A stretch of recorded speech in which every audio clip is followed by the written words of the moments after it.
विरुद्ध ओबीसी असा वाद राज्यात तुम्हाला पाहायला मिळतो का, आणि यातून काय केलं पाहिजे, काय वाटतं? खरं म्हणजे वाद कुठेच असायला नको. सर्वच एकाच मातेचे लेकरं, या देशाच्या हिंदुस्थान मातेचे सर्वच लेकरं, सर्वच मुलं असं समजून सर्व गुण्यागोविंदानं राहावेत अशीच अपेक्षा आहे.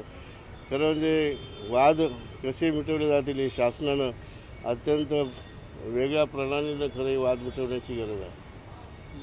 काय आता विधानसभेची नेमकी काय राज्यातली काय परिस्थिती असेल, काय आता शिवसेनेकडून शिंदे उद्या गटाकडून बॅनर लागले गेलेत की वाघ आणि वाघासारखं राहावं वगैरे, हे आता तुम्ही पण शिवसैनिक आहेत, कट्टर शिवसैनिक. आपल्या सर्वांना माहिती आहे शिवसेना कोणती खरी आहे, शिवसेनेचा बाप कोण आहे, आणि हे सगळं तुम्हाला सगळ्यांना माहिती आहे, तमाम जनतेला माहिती आहे. त्यामुळे त्यावर मी भाष्य करणं काही योग्य नाही. जनतेनं ते ठरवलेलं आहे आणि झालेल्या लोकसभेच्या निवडणुकीमध्ये देखील दाखवून दिलेला आहे. आणि विधानसभेच्या बाबतीत निश्चितपणानं जो कौल या लोकसभेला मिळाला आहे तो पूर्णपणे महाविकास आघाडीला मिळालेला आहे आणि विधानसभेला हेच चित्र स्पष्ट होणार आहे. मुंबईमध्ये रवींद्र वायकरांच्या विजयानंतर आज तुम्ही दगडूशेठ गणपतीच्या दर्शनाला आलेला आहे. आज या ठिकाणी सहकुटुंब सहपरिवार श्रीचं दर्शन घेतलेलं आहे. ते घेण्यासाठी खास या ठिकाणी आलो होतो. दर्शन घेऊन परतीच्या वाटेवर आपण सर्व भेटलात.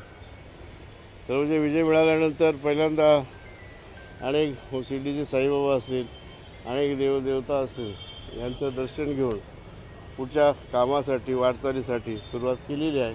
आशीर्वाद घेतले आहेत. सदाशिव लोखंडे म्हणले की श्रीरामामुळं त्यांचा पराभव झाला, हे कितपत रावणाला मानणारा वर्ग तिकडे. खरं म्हणजे शिर्डी लोकसभा मतदारसंघामध्ये जो अकोले तालुका येतो त्या जन्मभूमीतलाच मी स्वतः ज्या तालुक्यात जन्माला आलो तो आदिवासी तालुका लहानपणापासून जन्मापासून मी पाहिलेला आहे. रावणाबद्दलचं कोणत्याही प्रकारचा असा दुजाभाव या परिसरात मला पाहायला मिळाला नाही, ऐकायला मिळाला नाही. यांनी नवीन शोध कुठून लावला हेच मला काही समजत नाही. दुसरीकडे ओबीसी आरक्षणाच्या मुद्द्यावर अंत्यविधिकरांचा पराभव झालेला आहे. सातत्याने जो काही आरोप केला जात आहे उद्धव ठाकरे गटाकडून की तो विजय कुठेतरी विकत घेतलाय किंवा मॅनेज करून तो विजय मिळवलेला आहे, अशा पद्धतीचा याबद्दलची कुणाच्या मनामध्ये शंका राहू नये अशा प्रकारची पडताळणी आणि अशा प्रकारचं चित्रण जे आहे किंवा ज्या पद्धतीची मागणी आहे ती तर सिद्ध करून दिली पाहिजे. आणि जो अन्याय करता आहे त्याची जी मागणी असेल तिचं फुलफिल शासनाने करण्याची गरज आहे. हे पण एक माझे खासदारांनी असं बोलणं रावणाबद्दल की रावणा आमची व्हिडिओ बातमी आवडल्यास लाईक, शेअर आणि समांतर चॅनलला सबस्क्राईब करायला विसरू नका.